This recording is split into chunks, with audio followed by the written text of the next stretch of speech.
पंतप्रधान नरेंद्र मोदी यांनी महाराष्ट्रासाठी 3 नवीन वंदे भारत एक्सप्रेसला हिरवा झेंडा दाखवून 3 वंदे भारत ट्रेनला भेट दिल्यात.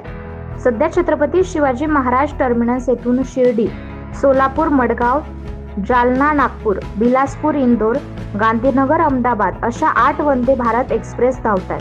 आजपासून पुणे ते कोल्हापूर अशी वंदे भारत एक्सप्रेस, तसेच पुणे ते हुबळी आणि नागपूर ते सिकंदराबाद अशा 3 वंदे भारत एक्सप्रेस सुरू केल्यात. यामुळे प्रवाशांना गतिमान प्रवास करता येणार आहे.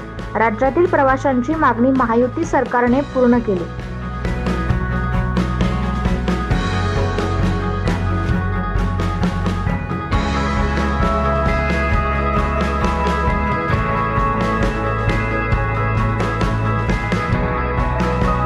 Bureau report 9 news Maharashtra.